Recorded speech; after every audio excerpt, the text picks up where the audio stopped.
On October 7th, 2023, the world watched in disbelief as the long-running Israeli-Palestinian conflict erupted into a shocking new chapter. Hamas launched a surprise attack that day, an offensive meticulously planned and executed. In the year and a bit that's followed, Israel's response has utterly reshaped the landscape of Gaza, leading to widespread destruction and an almost unimaginable humanitarian crisis.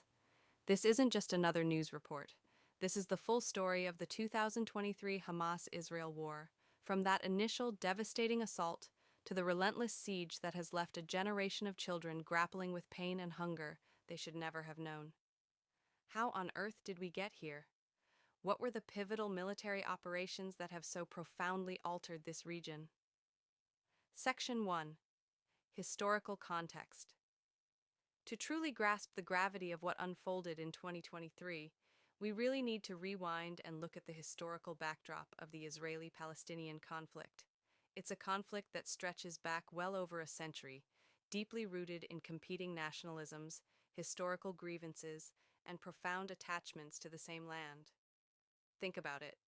After the horrors of World War II and the Holocaust, the establishment of the State of Israel in 1948 was a pivotal moment.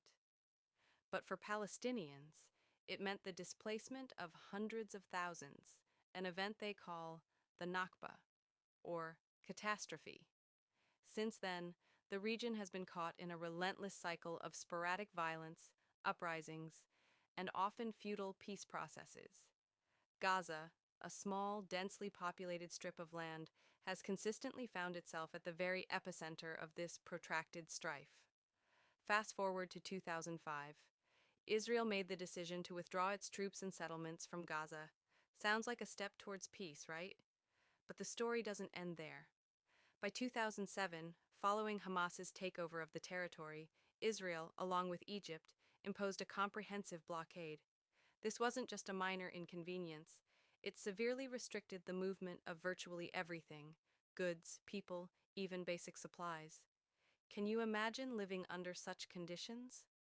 This blockade choked Gaza's economy, stifled its development, and left its population facing dire economic hardship for years.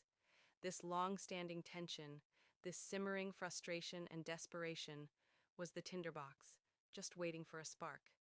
And that spark ignited into the inferno of October 2023. Section 2. The Surprise Attack. That fateful day, October 7th, Hamas unleashed an assault of unprecedented scale and coordination on southern Israel. It wasn't just a few rockets, it was a multi-pronged invasion. Approximately 2,500 militants stormed across the border, engaging in brutal house-to-house combat, launching thousands of rockets and seizing civilians.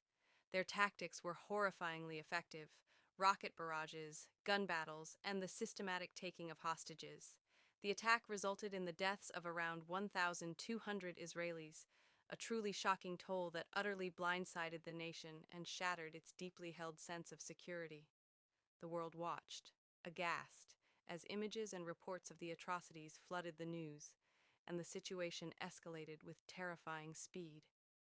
It was a day that forever changed the calculus of the conflict, prompting an immediate and forceful response. In the immediate aftermath, Israel didn't just condemn the attacks.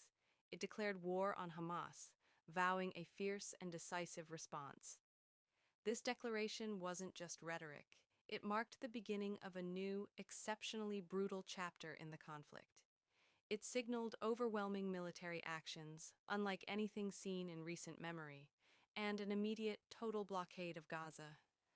The message was clear: there would be no going back to the status quo. Section 3. Israel's military response.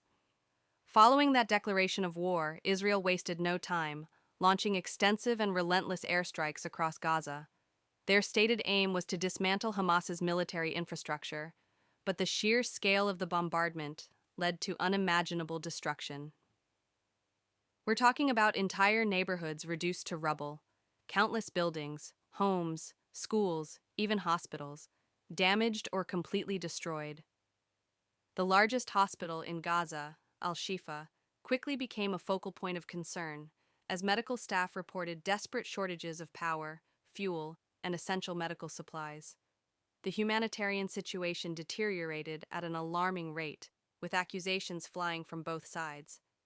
Israel claiming Hamas was using civilian infrastructure for military purposes, and Palestinian officials vehemently denying it, pointing to the immense civilian suffering.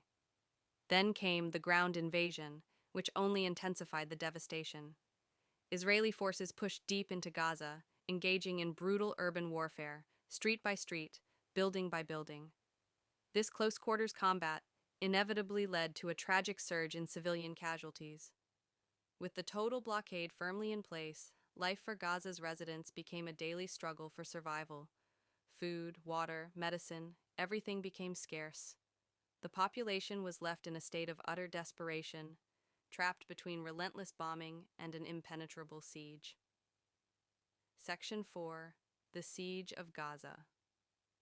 The blockade Israel imposed was nothing short of a humanitarian catastrophe in the making. It wasn't just a restriction, it was a complete cutoff of vital resources: food, clean water, electricity, fuel, and medical supplies.